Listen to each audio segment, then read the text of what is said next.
Mutant Zombies Cursed My School Trip is written by Matt Brown and illustrated by Paco Sordo. It's published by Usborne and is nominated in our Younger Readers category.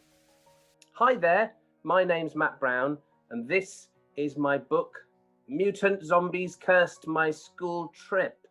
Although the correct pronunciation of the title is Mutant Zombies Cursed My School Trip. So if you ever go into a bookshop or a library and you want to get a copy of this, then that's how you really should ask for it. Is that right? Great. So I just want to say a big thank you to everybody who voted for my book to be part of this award. It's a real thrill, a huge honour. I'm a big fan of the Federation of Children's Book Groups, and to be nominated for one of their awards is incredible. Not only because it's a national award, but also because it's voted for by the people who read these books. So thank you. And I'm also in a category where the other books are amazing. I'm really, really pleased to be in such great company. So just wanted to tell you a little bit about the book if you haven't read it. Essentially, when I was thinking about writing this story, I thought to myself, what would be hilarious is if something tried to kill a load of kids. So in this story, a group of school children, year 6 school children, go on a school residential to a stately home where they've got to stay overnight. Unfortunately, though, the stately home is owned and run by an evil witch. So the evil witch wants to kill all the kids, but one thing stands in her way, and that is Ian, who's on the front cover. He's the sort of hero of the story. Ian Ianson is his name, Ian, son of Ian. And when I was first writing this story, often when I write stories, I start with characters. And I had this little bit of character detail about Ian's life that came into my head really quickly and really early on that I loved. And I wrote it down, and it made its way almost unchanged into the finished book. So here it is. Ian came from a long line of Ians. Ian's dad was called Ian.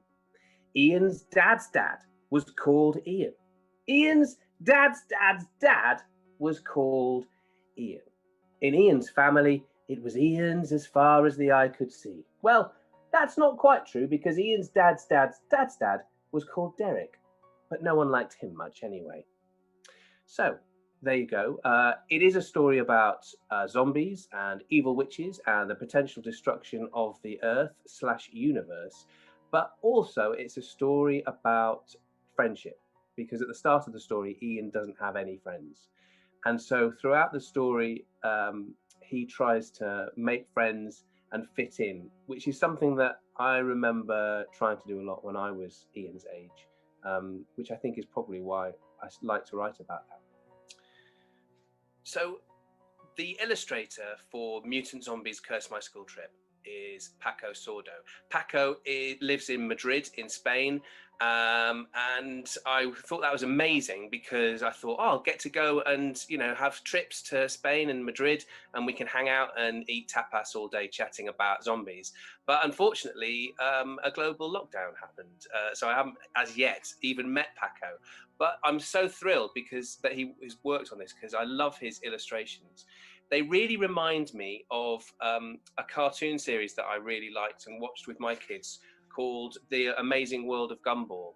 I don't know if you know that, but this is a picture. This is Ian, who is the hero of the story. And one of the things I really like about Paco is that he can take little ideas of mine and make them really sort of like pop out. So you probably can't see, but Ian is holding a pair of underpants there, which have got the words "Take me to your toilet" written on them. Which I really love. But he's also great at bringing the creepiness of these stories to life. So this is one of my favourite stories. This is a character called Mr. Grimble. And as you can see, Mr. Grimble is digging a grave by the light of a nearly full moon. And I think he really captures the sort of the creepiness of the situation as little sort of mist whiffles around his feet.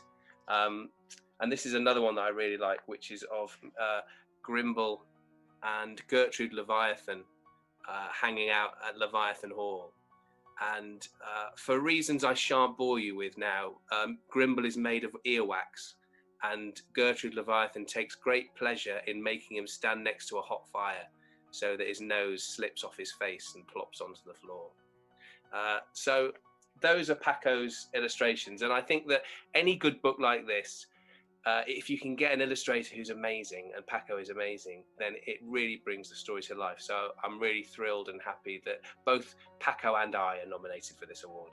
I'm going to be talking you through Mutant Zombies Cast My School Trip. And I do hope that it will never happen to my next school trip when the COVID is over. One of my favourite parts, it was very funny, it was I woke up to find you rubbing garlic all over your face and trying to catapult my best silver jewellery across the room.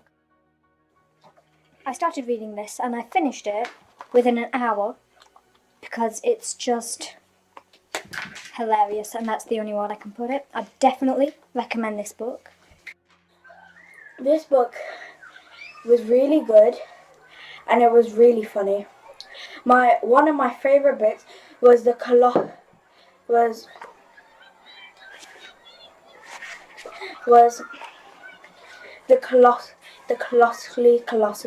bottom. And that I like that part because it is very amusing, and it's also, if people like humour, they should definitely read this book. It also has a bit of horror in the middle of the book, because Ian starts seeing zombies which no one else can see, and that is a bit freaky. My favourite part, the funniest part in this book was on page 25, where it said, "It's a special hand hygiene parcel, just for you," said Ian's mum. "To make sure you're all clean and safe, I've put in a mini pump action hand sanitizer gel dispenser.